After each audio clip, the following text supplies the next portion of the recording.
Falconator, welcome to the Circle of Brilliance. Today we're going to finish up our discussion on the coaching that I encourage you guys to do in terms of Oracle of the Self. So we have some consistency in the delivery of that experience. And the last part of it is really, well, now how do you really put together action plans? How do you move people from wherever they are to wherever it is that you want them to be?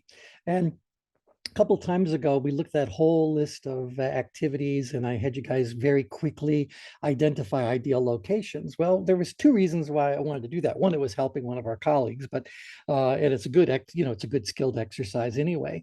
But I wanted you to be prepared for this part of what we're doing now. So before you can start helping someone in terms of coaching using the change grid, there are two things you got to figure out. You got to figure out where are they on the change grid, and you got to figure out where should they be or where on the change grid would serve their intention better. So you got a starting location and a targeted location. Well, once you can see the relative positions of those two different coordinate pairs, now all you got to do is go like, all right, how am I going to affect that movement? And it's going to end up being some combination of the change grid maneuvers. So upgrid, downgrid, ingrid, outgrid, and we'll talk about a special time that you would pull in the PowerPoint maneuvers as well. And so I thought, well, I can rattle off what you guys have already heard me talk about for change grid maneuvers till the cows come home. But let's see how ChatGPT might be able to come up with these kinds of maneuvers. Might you find that interesting? But I think so. I started a conversation with ChatGPT long ago. And yeah, every time you go back to it, you can reopen a chat, and it somehow or another, it instantly rereads everything you've done till then. And so it reminds itself of everything so it can pick up wherever you left off. So I started off by describing the change grid. And I could read this through for you, but I endeavored to be as clear as I could be, describing the 25 areas that Likert layer would do. And then I asked it to give me a description for all 25 of them, all combinations, high ability, low challenge, etc.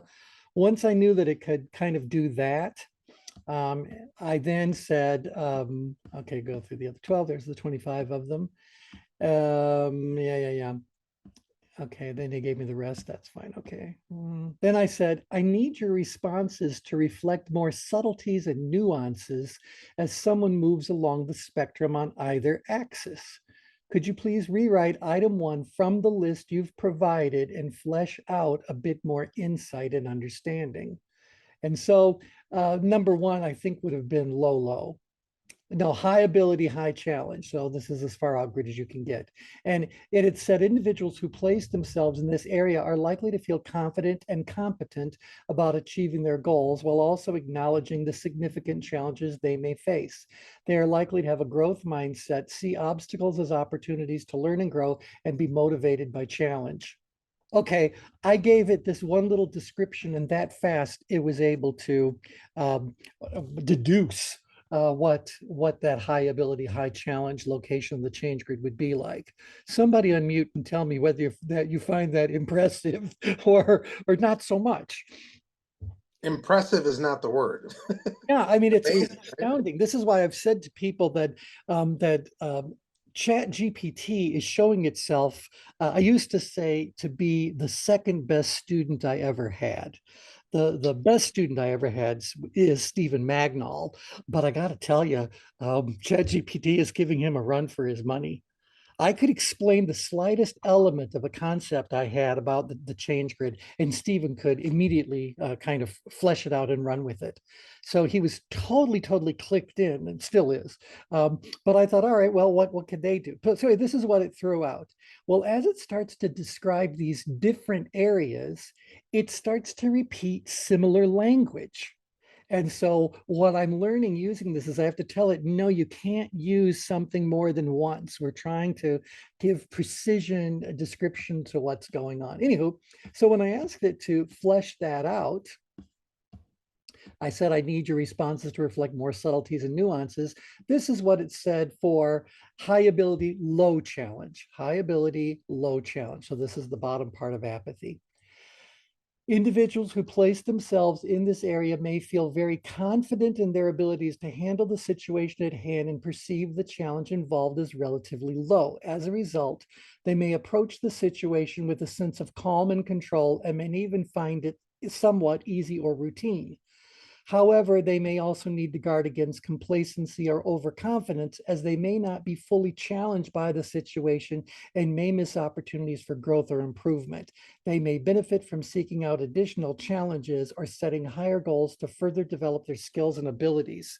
Anybody want to go? Well, we could say a lot more about it, but wow. Yeah, that sounds pretty on point.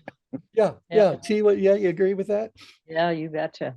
Yeah. So I then said, well, what emotions might they be experiencing? And it said low challenge, the high ability, low challenge area may experience a range of emotions depending on the specific situation they're considering. So since they feel confident in their abilities and perceive the challenge as low, they may feel a sense of ease, comfort, or even boredom. They may be calm and collected and feel that they have a good handle on the situation. However, they may also feel unchallenged or unstimulated, which could lead to feelings of restlessness or dissatisfaction. They may benefit from seeking out additional challenges or opportunities to stretch themselves in order to avoid becoming complacent or stagnant in their personal growth and development. Again, I'm kind of going like, well, that's pretty darn cool. I mean, I'm really impressed with what it was able to kind of cough out. All right, and then I said, we often say that people plotting in that area of the change grid feel trapped in a velvet prison. What do you think we mean by that? And so it says, when people plot themselves in the high ability, low challenge area of the change grid, they may feel confident in their abilities and also unchallenged by the situation at hand. This can lead to a sense of stagnation or boredom where they feel stuck in a situation that is comfortable, but not particularly fulfilling. The phrase trapped in a velvet prison is often used to describe this feeling because it suggests a sense of being confined or restricted by the very things that are meant to make one's life comfortable or easy. Are you guys, I mean, I'm wowed by this. Well, I mean, this is better put together than I've seen a lot of these profiles and personality test reports that come out, describing different characteristics. This resonates way better than they're able to put it together. Right. And so I'm encouraging all of you to spend the $20 a month and get the advanced Chat GPT. All right, now, this conversation went on for hours. I certainly shan't drag you through all of it, but I want you to see some of the shortcomings in its logic. And then I want to try to use it together to answer a big question. So we believe that, okay, they were talking about this idea that the velvet part is a sense of luxury and the prison part is that luxury surroundings can also feel confining or restrictive. There you go anyway. But we believe what you've just described is a natural side effect of mastering something. What say you? And it goes in, it talks about the plateau effect, the expertise trap. It starts to pull in other elements from its complete knowledge base. So I thought, well, thank you very much. That could be interesting. So then I said, all right, now refer back to the Cartesian coordinate system. And I decided to change it from that 5-point Likert scale to the full 0 to 12 range for both perceived ability and perceived challenge. I said, are you able to visualize what I've described? And it says, yes, as an AI language model, I can visualize a standard Cartesian coordinate system, and it repeats what I told it. The resulting grid would have a total of 169 possible areas, with each area corresponding to a unique combination of perceived ability, perceived challenge. Each point of the grid, and then it goes on and on. The different areas of the grid could be visually distinguished by different colors or shading. With certain colors, I mean, it's like, what? How did it get all that? I didn't tell it that. But that's what it's pulled out of it. It's kind of making me feel like the stuff that I thought was like a big contribution to the world of human development, because we can integrate these concepts into a model and start describing things. I feel like I've just been completely outdone. So, the word I was thinking was, this would make me feel inadequate if I this was is what I'm reading saying. about myself. This is what I'm saying. But as you work your way through it, you realize that it has some real blind spots. And so I still feel like I can do something of value for the remainder of my days. T, what do you want to throw in? Shags, go ahead. Yeah, the phrase has always been out there. If you can't dazzle them with your brilliance, baffle them with your bullshit. Exactly. This eliminates the bullshit. Well, it really does. It really does. But it does have some serious blind areas. Blind areas. T, did you want to add something? No, Most people you're charging for dice are not going to know that. Well, that's true. That's true. That's true. Yeah. I don't really have anything else. You know, it's Okay. interesting that you said $20 because I've been just using the free one. So Yeah. I think it's the advantage of $20 a month. Well, I don't know that there's an advantage to $20 per month, but you don't commit. It's always month by month. So Oh, I thought because yesterday they released the most advanced level of this software to the people that were paying the $20, we got it first orders. I thought like, I'll give it $20 to see what it can do. mhm. And so I'm glad I gave them the $20. I'll know by the end of the month if I feel like it really is worth it. But it does put you to the front of the line when ChatGPT gets congested and the server load and all that kind of stuff. So that's is good because sometimes during the middle of the day you go to use it and it says the server's busy. So that's an advantage. The other thing is that rather than limiting you to 1,000 words or whatever it is, it's 25,000 words. So Wow. I can actually give it a full chapter of my book at a time to go through and polish up and edit and update and whatever else. So that's really good. And to me, that's certainly, well, I mean, come on, I think all of us are in the same situation. We can throw $20 at a curiosity, you know? Oh So no, that's fine. I just was wondering, but I don't, like the idea of yeah, yeah, doing but I don't know in the long run for how we use it, whether or not we need what what it brings, particularly if sooner or later they're going to give everyone access to GPT-4, and I assume they will. I mean, you figure this company's only been around since what, September, October, and they're already up to version 4 of. Well, no, the company's actually been around T for quite a few years, I think, Yeah. 2018. But specifically about Yeah, Chat GPT, wasn't it just released yeah, for the beta testing like the September, October? yeah, Yeah. yeah. So wow. I mean, good for them. Good for them. Well, O'Brien's joined us. Hey, Brian. All right. So anyway, I could keep going on. Well, I decided that I wanted to start to describe these different levels, these different areas. I said, now imagine a wedge-shaped area defined by coordinates 0, 0, 12, 0, 12, 4, and again 0, 0 to close the wedge. Are you able to visualize that? It says, yes, it can. It would be a subset of the overall grill. It would be bounded by this and blah, blah, blah. And then I told it, we label that wedge a response state, specifically apathy. And I'm asking it to confirm with me that it understands what might be happening there. So again, if you guys want, I'm more than happy to copy and paste this entire conversation. In fact, I thought I could publish this conversation as a way to learn ChangeWorks. Oh, that's crazy. Particularly if I ask it to clean itself up. So can you extrapolate the two remaining response states, power, stress, and stress? And there it goes, extrapolating them. But it starts to get messed up as far as the coordinates. And so it's starting to blend together some of its reading. And so I said, can you see the pattern in the names of the response states? And then I added this. Can you imagine the change grid as I've described it, rotated 45 degrees clockwise? So I thought, now that's going to be a real test for its intelligence, and lo and behold, it starts to mess it up a little bit. So, and then I had to tell that there are no negative numbers on the Cartesian planes. It's always just going to be from the origin out to some positive number. And I kept having to confirm it. Can you visualize this? Can you do this? And it really got it, but it keeps making mistakes. Yes. Thoughts? Yeah. All right. Uh, Yeah. just by the way, if I can just interrupt for 1 second, I want to thank everybody for the ideal locations that y'all did. Oh, And yeah. it was very helpful. It was another good learning and refreshing, and so I want to thank you. Well, you're certainly welcome from this microphone. So it was, yeah. Boris, what did you think of that? Chris, what did you think of it? Hey, would chat, and we got a question for you. Would Chat GP4 create the image?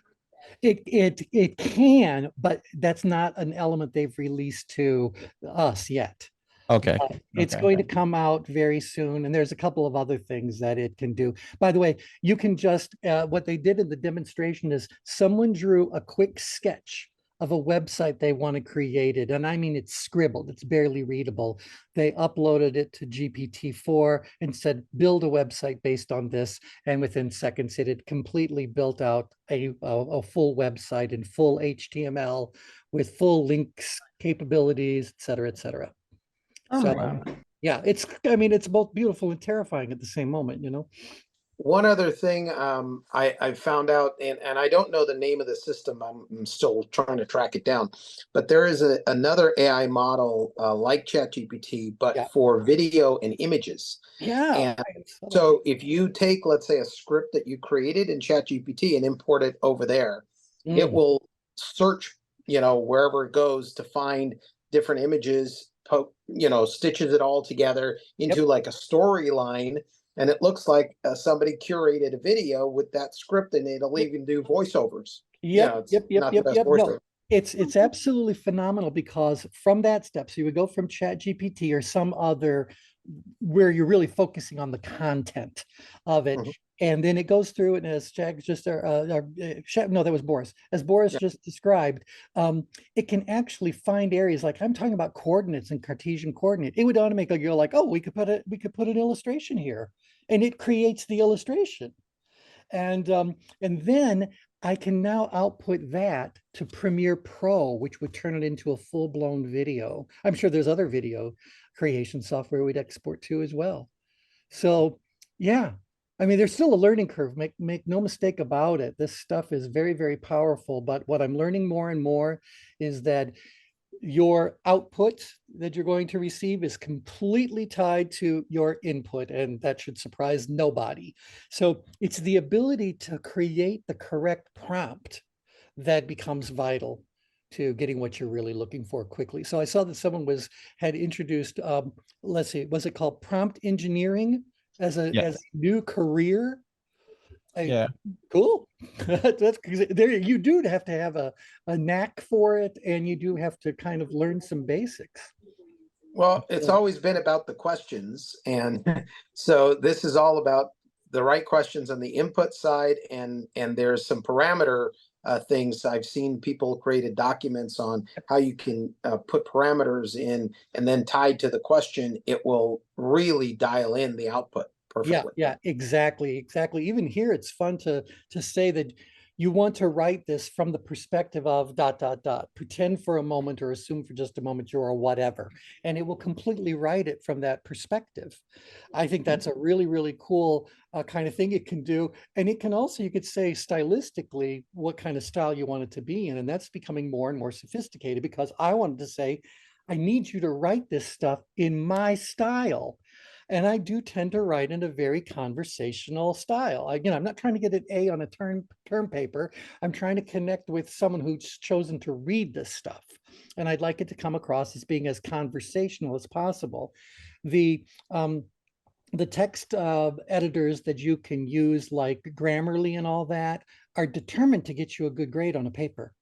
And sometimes that interrupts the flow of something that you really just want to be reading for pleasure or as a casual kind of a read. So it's great that you can kind of educate along those lines as well. Brian, you just unmuted. We'll check to throw in. Yeah, I was going to say from a medical informatics perspective, when we're playing with the generative AI, the NLP, the Yes. NLU, which is natural language understanding, we're finding it has a little bit of a gap in terms of human engineering. So the more the engineers are training it to work with live patients, to act like counselor or therapist to help them in their behaviors. So like meet them where they are for practical applications of like a patient summary, those kinds of things. Yes. Yeah. It struggles a little bit. So I think that we're still a little bit out in terms of its development in that capacity. Yeah. you And know, so to I be don't, like really sentient. You know what I mean? yeah, absolutely. I'm glad that it's advancing. I'm also glad that within my lifetime, I don't expect a whole robot army to build itself and annihilate humanity. So I saw that movie. It doesn't turn out well. So, okay. Anywho, yeah, you're absolutely right. But so I just want to remind you guys that you really do need to look at this as a conversation you're having. It's an extremely intelligent student.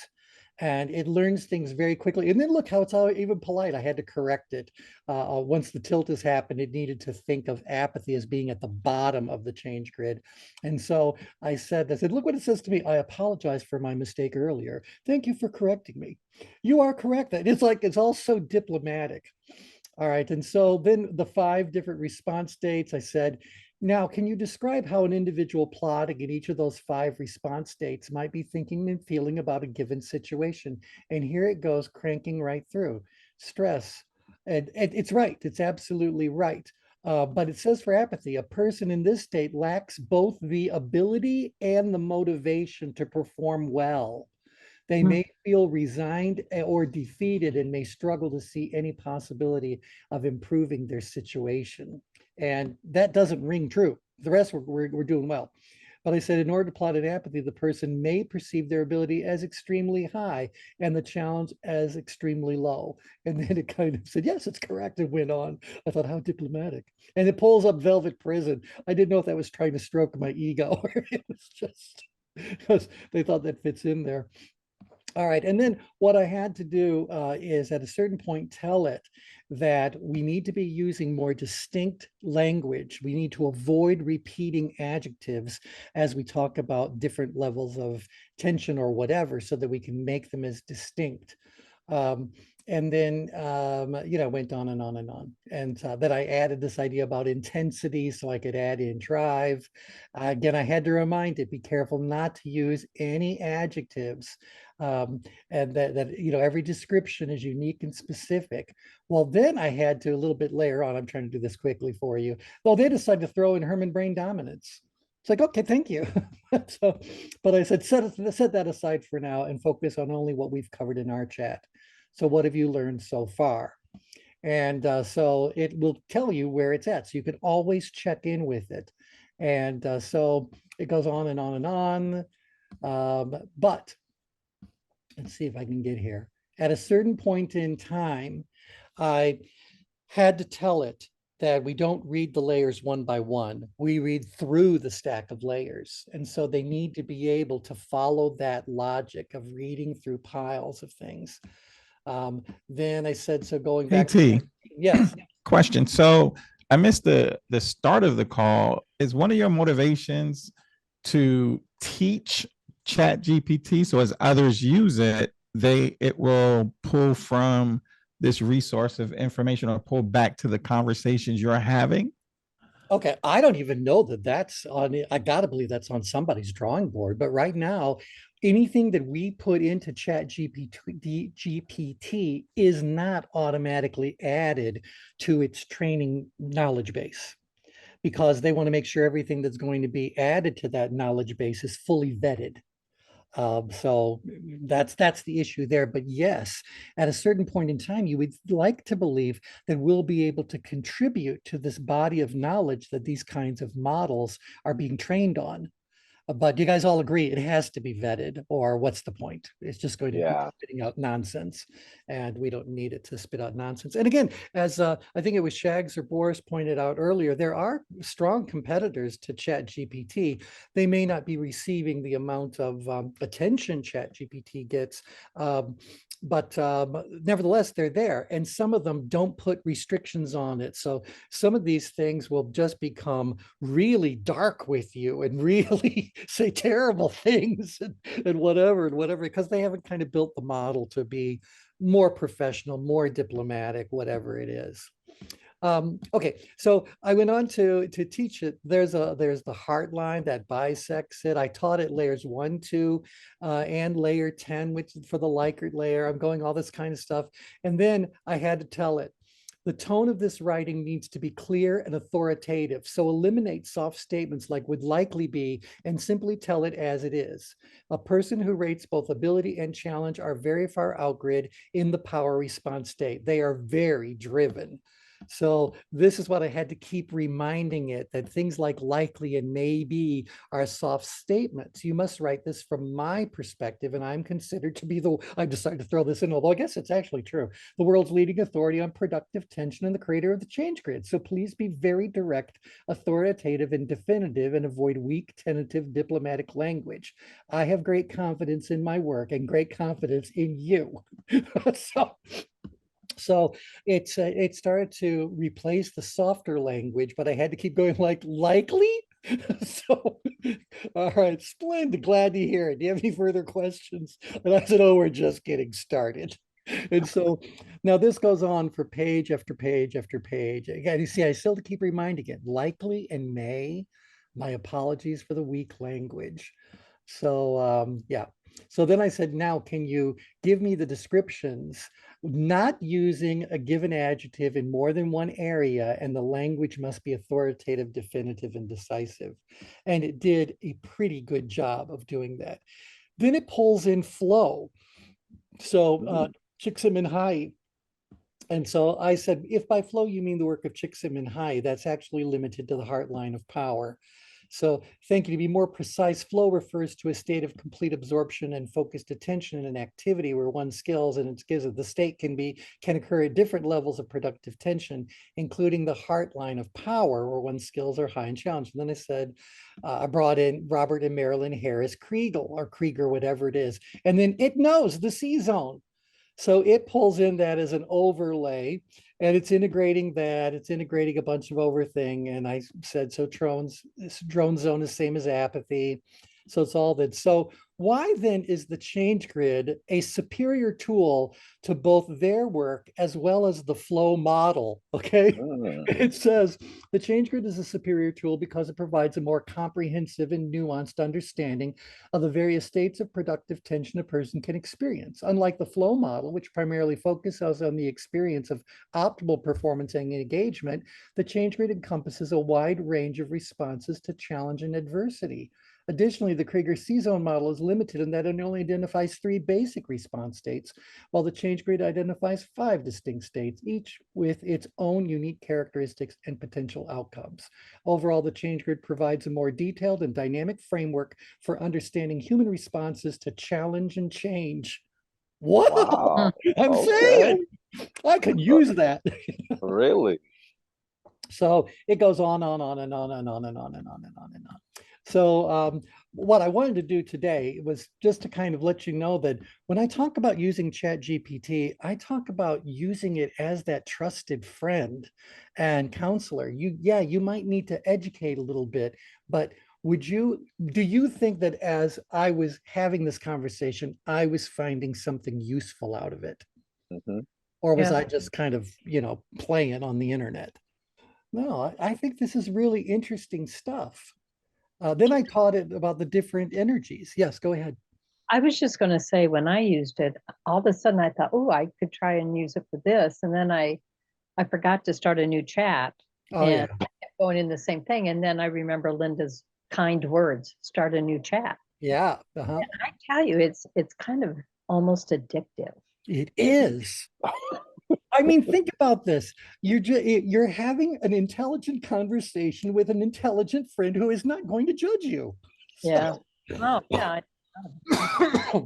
It does say, I'm sorry that I. I mean, it does.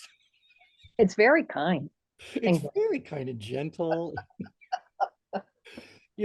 So I'm talking about, the different energies and on and on. I mean, you can see how long this conversation goes on for. And then here it is, unique energy about it. It knows all of this now. So it's learning our lingo as we work our way through it. And finally, I ended up where I wanted to talk about today. When we talk about doing Oracle of the Self coaching or any kind of the work that we all do, it really is, we're there to help facilitate some sort of a change. And in order to facilitate that sort of change, particularly when using the change grid, obviously, we need to know where the person is and we need to know where we want them to be. So the change grid and everything we've talked about certainly should help you guys to understand what these different locations on the change grid are all about. I think that part's really rather straightforward. When it comes to identifying ideal locations on the grid, that's why I found looking at T's activity list and doing it quickly was such a valuable exercise, because you really have to do quickly go like, well, when I think about that activity, I think that activity would be best performed by a certain primary energy, a secondary energy, and maybe just maybe you even want to get very nuanced and put things on the borders and look at tertiary energies and all that sort of stuff. So the more you do it, the more fine-tuned you're just going to naturally kind of move.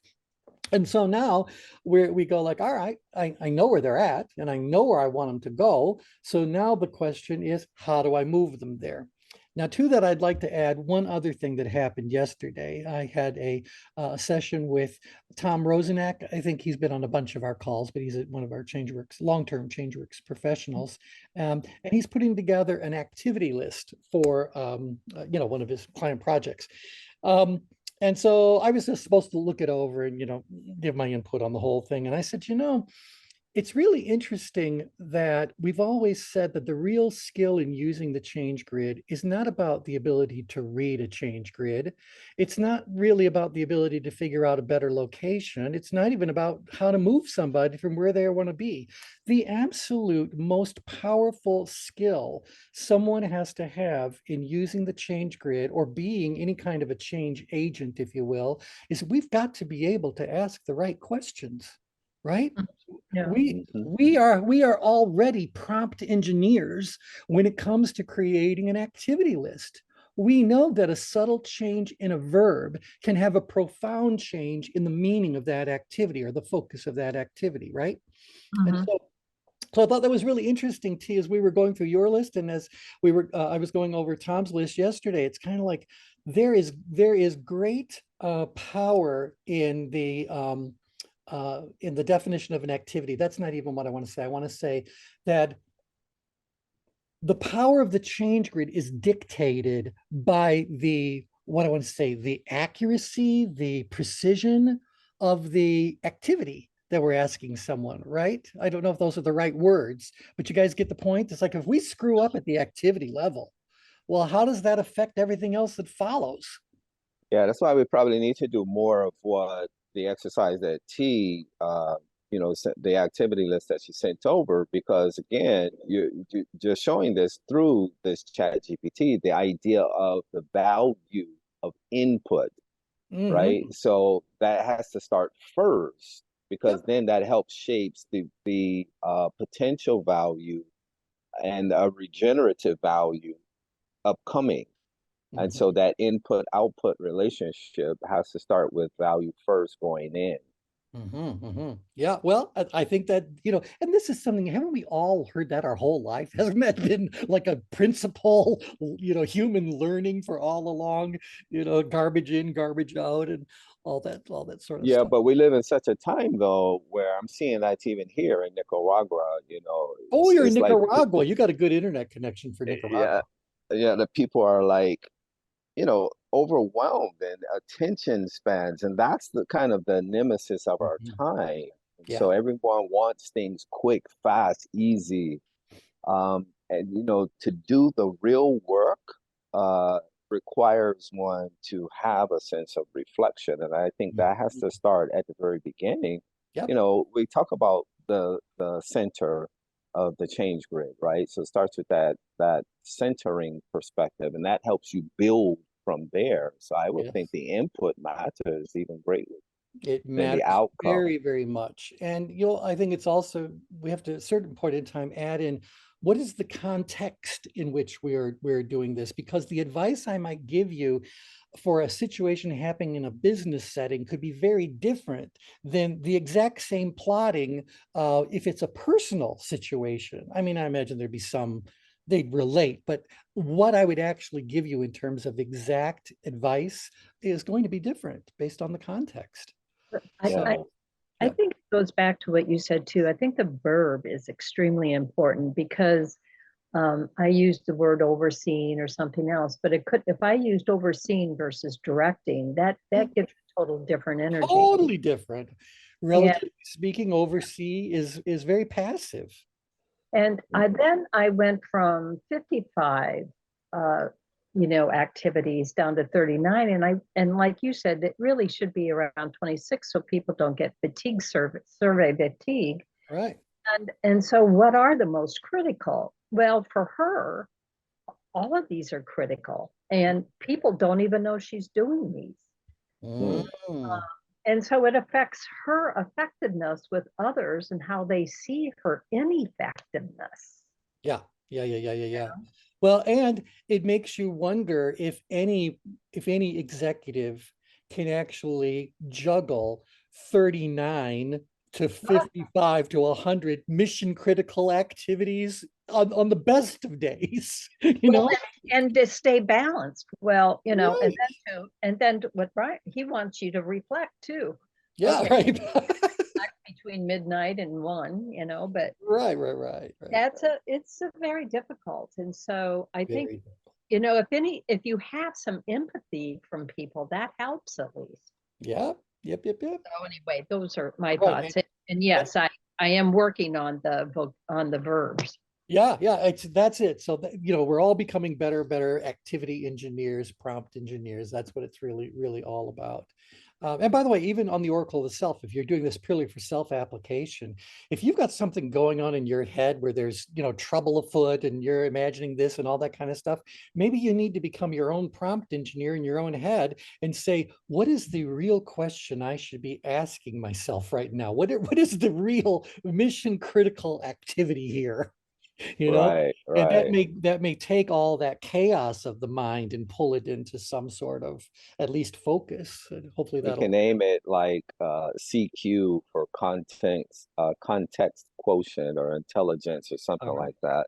Yeah. That seems to be the missing part. We have enough content, Oh yeah. right? We're like overwhelmed with it. But when it comes to shaping context, particularly for relevancy and application, it just seems like people don't want to spend time doing that. Even in something simple communication like a text, right?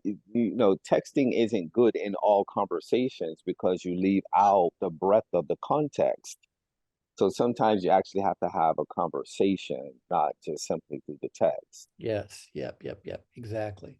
I think what Brian is actually bringing up is an interesting point because the content is already out there with ChatGPT, right? It's in the world, in the internet. And if you give it the right context, you might actually get some useful information back. Right. And so in my thinking, there are often times when you're looking for feedback and you may not have a fully developed idea. So you don't necessarily are ready to share it with, a colleague or something, but you'd be willing to share it with ChatGPT and you probably get some good insights and raise your thinking. Yep. I think you're right. Okay, so what we're having this lovely conversation. This is what I wanted to basically get to after this grand tour of GPT. And by the way, Shags, before we're done today, I am going to ask it to make sense and interpret Jabberwocky for us. Great. Please send me the results. I'd love. I mean, Lynn and I, even when we're walking around, going like, "It's very brilliant today." These words mean something to us. Don't step on that slidey toe. Oh no, you do that once and you'll keep your eye out. All right. So I just said this to it after it's had this long orientation now to some basic things about the change grid, and it's had to learn some things along the way. But now I said, all right, what could someone do to lower their level of tension or the level of tension another is experiencing? It says there are various strategies that could be employed. And it just spit these out: active listening, empathy, validate their feelings, clarify misunderstandings, and collaborative problem solving. I think I kind of know where they're coming at from there. And so I'm going to say, give me 5 more and see what it says. Oh, wait, what did I just do? Oh, no, there it comes. Sorry. Oh, there was an error. Regenerate the response. There it is. Sure, here are 5 more. Practice mindfulness, engage in regular physical exercise, prioritize self-care, practice effective communication skills, seek professional help. And Too much how effort. about 10 more? Sure, here are 10 more things you can do. And it's just going, it starts to repeat at a certain place. And I learned that that was one of the best practices. They said, if it's going to give you some recommendations, keep on asking for more and more until you start seeing it repeat things. And then you know it's pretty much exhausted what it is. So I'm going to say, how about, let's just do this. How about administering drugs and alcohol? Not recommended method for lowering one's level of tension, as it can have negative health consequences. That was a joke. I see. It's important to keep in mind that substance use is not a recommended or healthy way. So maybe we shouldn't. Don't you think it's like one step away from telling me to stop joking about it? Mhm. Yeah. So, but I do want to say, let's tell them what we already know. We say that the 4, we're going to call them downgrade maneuvers because that's what they're called, are, you guys want to be tested and tell me what they are? Normalize. Normalize. Oops, sorry, normal. Oh, it'll correct your spot. By the way, never worry about things being precise. It'll automatically correct what it. Normalize is. Simplify. Thank you. Restore. Restore. Add resources. Restore, it'll fix that. Resources and add resources. Please give me examples. Mm-hmm.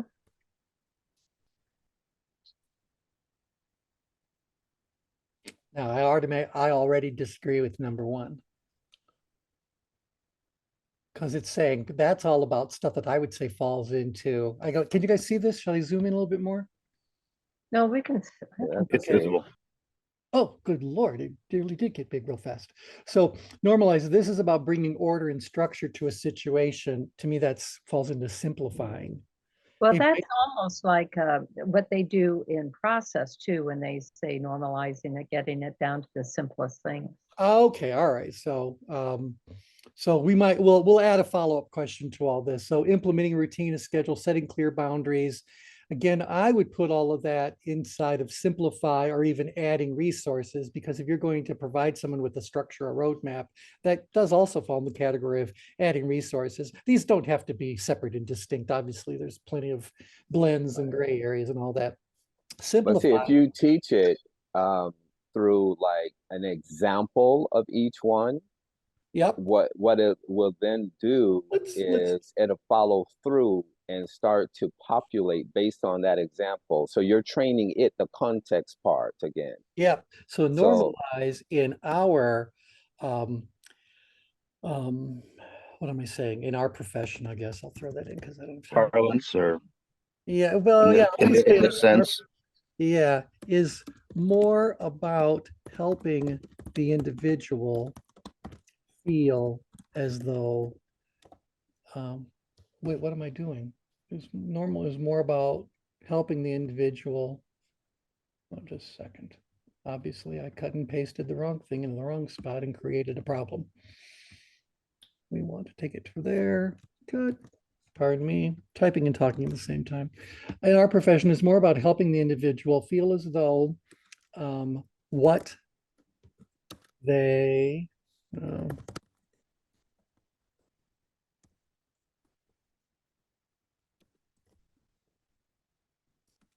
I'm sorry.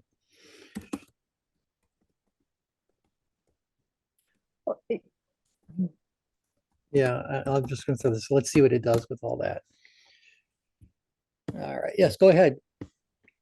So I love it. Just that's correct. It's always it's like, buddy, you were just wrong. I corrected you, and now you're telling me I'm correct.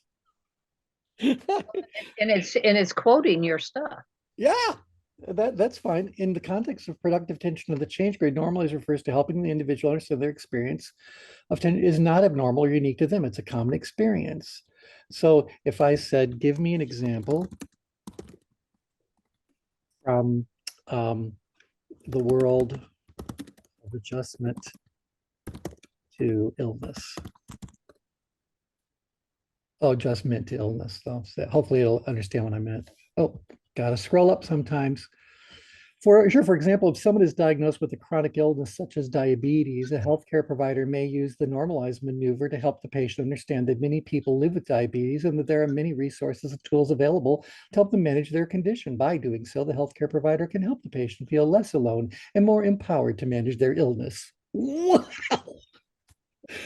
Okay. Okay. Okay. T, anything else you want to throw its way on as far as normalize goes? No. Okay. It says it right there. You All don't right. need. Yeah, and so I said the second maneuver or downgrid maneuver, I always want to kind of see if I can reinforce our language. Downgrid maneuver is to simplify. Okay, I can't type at the same time. Simplify. Actually, everything you originally said about normalize, we would view under simplify. Let's see what we can do with that. My apologies for the confusion earlier. Cracks me up. Here are some examples of simplify in the context of adjustment to illness. All right, simplify one's schedule or daily routine, one's diet, one's environment. I had never even thought about doing this when we're simplifying something. We actually say, well, simplify this and simplify that and simplify that. The goal of simplifying is to reduce the complexity and demands of one situation in order to increase a sense of control and reduce the risk of overwhelm or negative outcomes. Right. See, that's where the changes start to happen on marginal gains in terms of sustainability, because you're breaking down this thing, this perceived challenge that's bigger than you, into bite-sized pieces. And so now the fragmentation of that orientation becomes the both invitation and opportunity for reframing. Yes. And so you can just take one little part of that reframing and start working with it, build a whole dopamine pathway of small wins. Now you start to train people towards again to at least be motivated from the inside out, the intrinsic, as opposed to being externally motivated before. So you're literally retraining your whole entire nervous system from that perspective. That's the power of really ushering in this ideal context and starting with that. So when we're looking at this in medical informatics, right, the training always starts from the context of the end user, i.e. the patient. How are they experiencing this diagnosis, this condition that they're suffering from in their everyday life? Not just when they come to the healthcare system clinic, but in their everyday life. And we design systems, processes, interventions around that, then we can meet them where they are, not just based on a diagnosis, but how they're experiencing it. Excellent. Excellent. All right, let's see if it knows what we mean by restore resources. Helping the person replenish their energy and vitality by addressing any factors that may be draining them. Interesting. This could involve identifying, reducing stressors. Restoring resources can involve providing social support. All right, so I'm going to give it what we think of. All right, what do we say? Restore, we believe. Oh, no. How does the stress response impact an individual's an individual's ability to see, employ, and utilize resources around them. Let's see if it goes that they become blind. Their brain is often focused on the perceived threat or challenge, and they may be less able to think creatively or outside the box. They may also have a narrow focus, meaning they only see a limited number of options or resources available to them. Additionally, stress can drain a person's energy and make them feel fatigued. Therefore, blah, blah, blah, access their full range. It's all very diplomatic.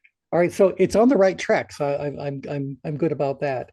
And our last maneuver, I'm going to say downgrade again,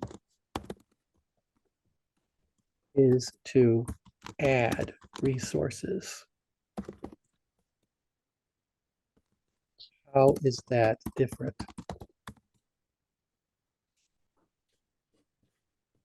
Adding resources is a more proactive approach than restoring them. It involves identifying what resources are lacking or needed to address the situation in hand, and then taking steps to acquire or provide those resources. This could include seeking out additional information, enlisting the help of others, acquiring new tools or equipment, or making changes to the environment. The goal is to enhance the individual's ability to effectively manage the situation and reduce their level of tension.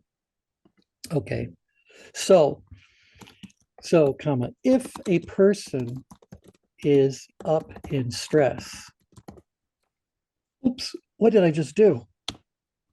Wait, what did I just do? Oh, sorry, is up in stress.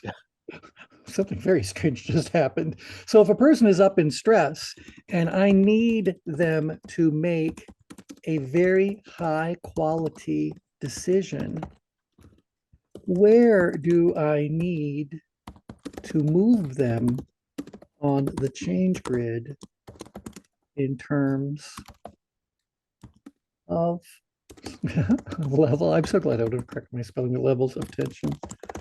I actually do type better than this. I just can't type and talk at the same time.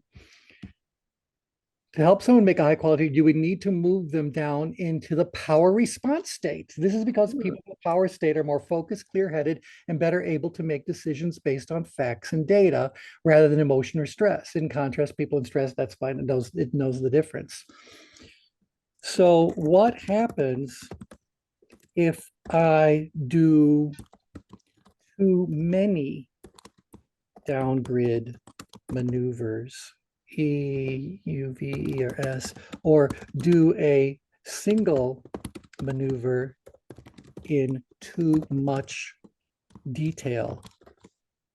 So we'll give it this point. I'm not going to say what happens to tension. I'm just going to say, so what happens? Let's see what it says. I do need to use talk to type. Thank you, Shags. So what happens if I do too many downgrade maneuvers or do a single maneuver? If you do too many downgrade maneuvers or do a single maneuver in too much detail, it could lead to the person becoming overly reliant on the helper or losing their sense of agency and empowerment. This could cause them to feel disempowered and dependent on external support, which could be detrimental to their overall growth and development. Therefore, it's important to balance the use of downgrade maneuvers with a focus on empowering the individual. So that's certainly true. I'd not really thought about that in that detail, about them becoming dependent. So what happens if we move them into apathy as a result of our downgrade efforts? We move someone into apathy as a result of our downgrade efforts. We may have overdone the downgrade maneuvers or not have been effective enough in getting them to shift to a more productive level of tension. That's true.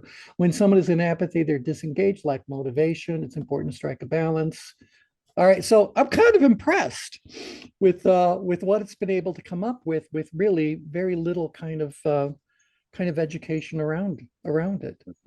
You know, this, I think there's an interesting point here, and that is a lot of consultants want to keep consulting and not have their folks be empowered. And so the question needs to be, what do you think you can do to make yourself more powerful? Or more Right. So, Exactly. and that always concerns me about, quote, life coaches. And that's just a thought. Well, I think you're spot on because healthcare is built around that, right? In business terms, they call it asymmetry of information. So one party has more information than the other, so you have to always go back to them in terms of getting an understanding about what's going on with you. The challenge with that is exactly what was just described. There's no self-agency there. There's less autonomy there. So people feel disengaged from their own self. So it makes sense for me to empower them. And it's not like you won't ever have business, because guess what? At each level of growth and development, there's still going to be some issues with the human system, just like there is in any other system. At some point in time, it has to replenish itself, or something in that system is going to break down because of inefficiencies, or just some kind of natural kind of deterioration. So it's not like you won't ever have business, but that's these myths of competition and different things like that. When people are building business, they think that no, I'm going to build self-help, self-development around my steps, and only my steps. And that, to me, that's manipulation. It's manipulation. It's robbing the individual of their power, and it long run, what Chad has already said, it ends up creating a dependency. Now, if I'm trying to manipulate people, control them, have them become subservient to me, then that strategy is spot on right. But if I don't want that, well, then I got to try different things. So let's see what it says on this last question. Then I got to ask about Jabberwocky, and we'll be done for today. So in general, it is generally better to help the person do their own downgrade maneuvers. This allows them to regain a sense of control and autonomy, which can be empowering and lead to better long-term outcomes. Additionally, the person may have unique needs and preferences, so they are in the best position to determine which downgrade maneuvers are most effective for them. However, if the person is in a state of crisis and unable to take action on their own, it may be necessary to provide more direct support and assistance. Well, there's nothing about that to argue about. All right, new chat. What does, no, I want 4. I want all the logic you can bring me. What does the story poem Jabberwocky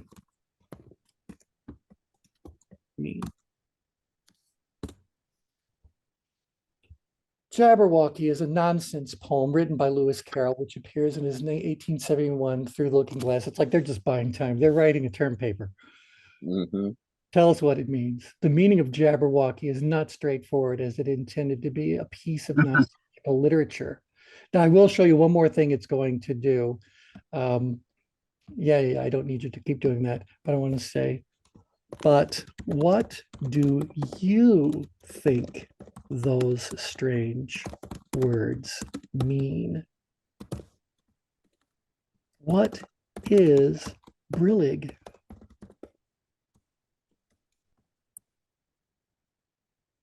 And that's going to tell you it has no capabilities. Yeah, I don't have personal opinions or feelings, but I can provide an interpretation of the word brillig based on the context provided by the poem. For us, we think of it as being a chilly, but it says, the poem says it's a particular time of the day. 'Twas brillig. So their thing is that morning, afternoon, evening, dusk. Or yeah, I think it's chilly. 'Twas brillig. And Gyring and Gimbling was really, they were freezing to death in the snowbank. I don't know. that's the great thing about Jabberwock. It's open to interpretation. It's open to interpretation, but there you go. Apparently, we must continue to do this. Brillig is derived from the word broiling. That's what, oh, see, Carroll himself provided an explanation for brillig in the later text. He mentioned brillig is derived from the word broiling, as it intended to mean the time around late afternoon when people start broiling their food for dinner. In this context, brillig would be a playful, nonsensical way to describe early evening or twilight. Well, there you go. All righty. Okay. So with that, we'll go ahead and finish. Thank you. Now I don't have to save me $20. Yeah, there you go. I just saved you $20. So again, I encourage you guys to play with ChatGPT. It's well worth the effort you put into it. Oh, by the way, I'll get a bill for 50. I don't know. Do you guys know what GPT actually stands for? What does GPT stand for? Generative Pre-trained Transformer. It is a type of artificial intelligence model developed by OpenAI. Yeah. Natural language processing. Okay, we get all that, but stands for Generative Pre-trained Transformer. Yeah, because that helps so much, doesn't it? So Mhm. now that you know what the words are, it's clear. What? I can figure out what the words mean. Anyway, there you go. All right. So thanks, everybody. We'll talk again very soon. Take care. Bye. Thank you.